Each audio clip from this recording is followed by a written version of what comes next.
Assalamualaikum warahmatullahi wabarakatuh. Pemirsa dina dangat ayeuna urang neraskeun hanca dongeng mulangkeun kanyeri bagian ka-20 genap. Ieu anu nganggitna nyaeta Bapak Wahyu Adam. Sumangga supados teu nyangkolong teuing kana waktos wilujeng ngadangukeun. Ayeuna mah maksud abdi parantos laksana anu parantos kalangkung, parantos dibebaskeun, parantos kengeng hapuntenna antawis pun biang sareng pun bapa. Nya kitu deui ti urang sadayana parantos maksa janten wargi. Muga-muga pangeran ngaridoan sareng masihan taufik sareng hidayahna. Urang ulah kengeng deui cocobi nu baris ngajantenkeun kaawonan. Sadayana muga-muga sing aya dina kawilujengan saur Den Amir. Sumuhun Aden, muga-muga bae pamaksadan urang dikabul ku mantena saur palurah. Ayeuna mah abdi bade permios, bade wangsul sareng ngahaturkeun nuhun ka sadayana.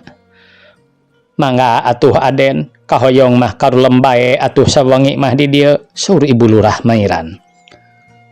Sumuhun Ibu, mung rupina kapayun abdi tiasa nepangan deui ka sadayana, nyirapiah oge Mairan. Ibu, abi mah dahoyong terang, upami di widian mah ku mama sareng ibu bade ngiring, dua dinten wae abdi bade ngawengi di ditu teh saur Nyi Epon ka ibuna. Pek bae ari Nyi Epon hayang milu mah, ngan kumaha akangna di dieu saur palurah. Sawios abdi mah kapayun, ayeuna mah Nyi Epon bae heula. Mama ngarah terangeun sasmita mangjawabkeun Nyi Epon karamana. Nya atuh ari kitu mah teu nanaon, kumaha ari budak arek dibawa pon. Dibantun wae mama ngarah henteu melang, ari sareng indung mah sok balager. Ibu Lurah nyayagikeun pakaian Nyi Epon jeung keur incuna nu rek ngiring karamana. Henteu lami Den Amir sareng bojona Rasidi sareng mana Nyi Rapiah bari mawa Nyi Epon jeung putrana geus araya dina mobil. Ngan hadena mawa mobil power henteu matak heurin geus ngadius ka Bandungkeun. Nyi Epon diaraku ku sararea Nyi Rapiah ka Nyi Epon teu asa-asa sapertos kasaderekna ku anjeun bae henteu jiga katilas maru sepuhna kacida bari ngaheunana. Mang Marhani atawa Rasidi ramana Nyi Epon ayeuna mah henteu nguyung geus kaubaran hatena. Nu salilana asa dosa teh kaganti ku kabungah boga anak jadi dua jeung geus araya milikna. Atuh bojona oge nya kitu keneh ka Nyi Epon teh asa ka anakna pribadi bae incuna pilegenti dipapangku dina sajero Nyi Epon aya di Nyi Rapiah teh kacida betaheunana. Dina hiji sore Nyi Epon jeung Nyi Rapiah keur dariuk di kebon kembangna ari putra-putrana keur diasuh ku rencangna sareng ninina. Teu sangka geuningnya aceuk urang teh bet jeung dulur. Saur Nyi Epon ngabasakeun aceuk ka Nyi Rapiah. Upami terang mah abdi harita moal dae ka Kang Ganda teh. Panginten moal nyeri hate abdi aceuk, dieu nyeri pisan ku manehna abdi mah. Kan bae Epon nu geus mah ulah sok diingat-ingat deui. Ayeuna mah Epon geus boga gantina anu nyaah. Aceuk nya kitu keneh. Anggur urang sing bisa pikanyaaheun nu jadi salaki. Ngarah salaki urang oge leuwih nyaaheun ka urang. Saur Nyi Rapiah bari nangkep ka Nyi Epon. Sumuhun nya aceuk satadina mah abdi meuni keheul ka manehna teh hayang mulangkeun ka nyeri. Males kana katelengesanana. Ulah kitu pon, urang mah ulah boga pikiran hayang mulangkeun ka nyeri ka saha bae oge nu nganyeri ka urang. Engke oge tangtu malindas kana dirina sorangan. Ari jelema anu sok nganyeri ka batur mah cilaka jeung nyerina teh ku polah laku lampahna sorangan. Hasil pagaweanana nu sok jadi siksaan jeung ganjaran teh jelema mah Nyi Rapiah harita mamatahan ka Nyi Epon. Hawatos ku uwa abdi mah aceuk kapungkur panginten ka aceuk oge kantos nganyeri anjeunna teh. Ayeuna upami henteu aya pun biang mah anjeunna teh bade kasaha nyiruruk. Anakna teu aya, harta bandana seep carogena ngantunkeun, mana salirana sering pisan teu damang. Nu matak urang sing ati-ati oge hirup teh pon ulah rasa maneh boga rasa eukeur ngora, loba harta banda, nyekel kapangkatan, heug wae dipake ieu aing, kabatur ngahina jeung nyeri, henteu nyaho jelema mah tara anggar aya dina hiji martabat, kangoraan sok ngolotan, kabeungharan sok keuna ku beak, pangkat sok rajeun ti soledat, pangkat soteh ari satungtung kapake, ari geus teu kapake mah geus henteu digawe, pangkatna oge nuturkeun leungit. Ana geus pareng mah apes, jadi jelema sangsara, teu boga harta, teu boga pangkat, kari kaduhungna, ku batur moal aya nu ngupama, moal aya nu ngajenan, ari ka jelema kitu mah nu matak sabisa-bisa kudu ingat kalebah dinyana, ulah pisan arek ngahina nganyerikeun kanu kumaha oge, saur Nyi Rapiah. Sumuhun nya Acek bilih sapertos uwa sareng putrana, Kang Ganda oge dihukumna teh 7 tahun, tapi dugi ka ayeuna acan keneh datang, padahal parantos langkung ti harita teh 7 tahun mah. Dihukum kitu pon, kunaon cenah pangna dihukum teh?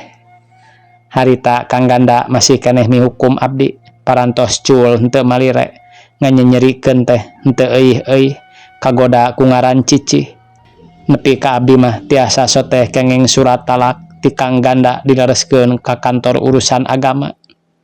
Duka kumaha margina da nguping teh maehan babah sareng ngaduruk imah si Cici, Ganda ditangkap teras bae dihukum 7 tahun. Nyi Rapiah ngahulang dina manahna mah geus teu bae ka Cici urut lanjangna nu harita kungsi ngaributkeun di bumina nepi ka Sasmita dihukum. Tapi Nyi Rapiah teu kersa nyarioskeun ka Nyi Epon mah sieun jadi mata kumaha onam kana hatena.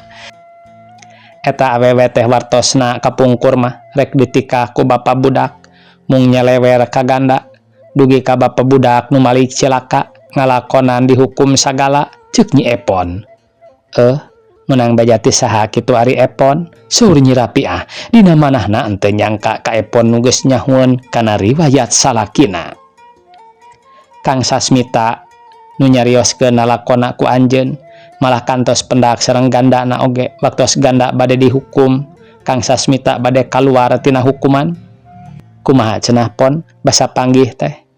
Kang Ganda nyuhunkeun dihampura ka Kang Sasmita, narima kana dosana, nurek mergasa ka Sasmita, nu dihukumna Sasmita lantaran didedetkeun ku Cici. Saur sareng poek saurna teh ceuk, kaburu kapegat kadupa ku Ganda, nu mawi Cici teu sidikeun rupina ka Ganda nurek mergasa teh nyangkana ka Kang Sasmita. Pantes atuh pon ari kitu mah sedang polisi mah harita guru bukti. Kapanggihna bejana Cici geus pinuh ku getih, ngagoler dina ranjangna, tina dada jeung sirah pinuh ku raheut. Ganda keur ngagoler dina ubin, tina ceuli jeung sirahna kaluaran getih, uruti bebeut kana tembok. Ari Sasmita keur nangtung bari nyekel belati gede, paranti muka peti pinuh ku getih, nu matak Sasmita dihukum oge. Panginten atuh ceuk, saur Kang Sasmita oge, parantos nasib sareng rumaos kana kalepatan, geus wani-wani ngaheureuyan sareng lebat ka kamar Nyi Cici. Nu ngadarongeng henteu tarerus. Di jalan aya mobil abus ka pakarangan Den Amir jeung Sasmita nu kakara mulih ti kota atas balanja. Candakeun Nyi Epon oleh-oleh ka ibu ramana nu rek mulih dipapageun ku Sasmita ti beurang keneh. Den Amir sareng Sasmita henteu teras lebat ka bumi, teras ngiring calik dina bangku bari muka barang balanjaan diguhar payeuneun Nyi Epon sareng Nyi Rapiah. Bari cararik ngarobrol saruka bungah pisan, sapertos teu asa jeung jiga sakumaha sareng saderek bae. Ti luar aya nu musapir awewe mawa duduk kuy bari nungtun hiji lalaki nu henteu ningali nyamperkeun kanu keur caralik. Pasihan juragan, manawi ridho nedapi welasna juragan, ceuk eta awewe bari tungkul. Ku Nyi Rapiah dipasihan Nyi Epon jeung Sasmita oge milu merek duit dikana dudukuikeun nu ditamplakeun ku eta awewe. Nuhun juragan, cek eta awewe bari tanggah netep kanu masihan artos. Eta awewe terus ngaleos pas semona jiga nu rewas bari ngagebeg waktu nempok kanu marere duit teh marehna ninggalkeun pakarangan gedong lempangna rusuh maju ka kulonkeun. Lamun Kang Ganda awas mah meureun moal beda ti Cici era jeung rewas sugan teh lain abos kadinya poho deui puguh geus lila tara ka dieu. Cek nu awewe sing horeng Cicih eta teh jeung Ganda nu keur ngalakonan nasibna. Nah naon kitu Ci era rewas sagala puguh ngariung dia teh Sasmita jeung pamajikanana Neng Pipih Neng Rapiah jeung carogena oge aya marere sedekah ka urang sarerea nu araya di dinya teh. Wawuheun ka urang kitu Ci kira-kirana moal meureun ayeuna mah Kang Ganda bagja maranehna mah sarenang hirupna teh. Maranehna henteu nyararita deui terus bae lalempang mapai sisi-sisi jalan bari cacarita dina jero hatena masing-masing. Sasmita sareng Den Amir Nyi Epon sareng Nyi Rapiah nu keur caralik saparantosna masihan sedekah kanu musafir ngaharuleng bae nareuteup kanu keur lempang nu cikeneh tas dipasihan sedekah. Karunyanya Kang geus raripuh pantesna mah eta nu musafir teh jauh meureun ting alidarna sur Nyi Rapiah kacarogena. Tangtos wae tebih mah da puguh ti isuk-isuk lelempangan bae mana sakitu ruksakna jiga anak anu lalaki oge buah keur jag-jagna mah sarenang maranehna teh saur Den Amir. Sumuhun pangintennya Kang jep wae eta nu salah sauran teh jarempe bari netep terus kanu musafir nu geus jarauh ninggalkeun nu caralik dina manahna sadayana hawatoseun pisan. Komo upami eta nu keur ngariung tarerangeun mah boa langkung-langkung ngaraos sedih sareng khawatireun yen eta nu keur ngalakonan sakitu sangsarana teh Ganda jeung Nyi Cicih nu geus nyieun suka duka kana lalakon nu keur ngariung. Di payun aya mobil liren taksi nu ngahaja kengeng mesen nelpon Den Amir keur ngajajabkeun Nyi Epon jeung Sasmita nu mulang ka pasawahan. Saparantos sayagi Sasmita sareng Nyi Epon keur babaeun wangsul geus silih rangkul jeung Nyi Rapiah, Nyi Epon naik kana mobil jeung putrana bari silih gupayan mobil ninggalkeun gedongna Nyi Rapiah. Mang Marhani anu harita ningalikeun kana pola peta putrana henteu karasaeun tina panona ngecelak cipanona lain sedih hatena tapi bungah jeung ngarasa bagja. Ti harita hubunganana Nyi Rapiah jeung Nyi Epon beuki raket silih anjangan silih longok nya kitu deui kolot-kolotna. Urutna tadi pinuh ku rupa-rupa persoalan nu ngajadikeun karudat kana hatena teh leungit eueuh rasa hayang mulangkeun ka nyeri tapi diganti ku kabungah jeung kaduluran nu dibarengan ku hate welas jeung asih. Ibuna Ganda ma Awit sareng eyangna Raden Suwito dugi kaparupusna sadayana diarurus ku Nyi Rapiah jeung Den Amir. Nyi Epon sareng Sasmita oge sami-sami pada nembongkeun ka nyaahna henteu benten sareng saderek pituin. Ganda sareng Nyi Cicih henteu kacarioskeun deui pamiarsa dugi katamat mawa lalakon dirina dina hirup jeung kahirupanana ngalakonanana kana kadar papasten pangeran. Tamat cenah ye pamiarsa dongeng anu judulna Mulangkeun ka Nyeri. Mudah-mudahan tina ieu dongeng aya saseureun sabeuneureun manfaatna. Sakitu anu tiasa kapihatur. Wassalamualaikum warahmatullahi wabarakatuh.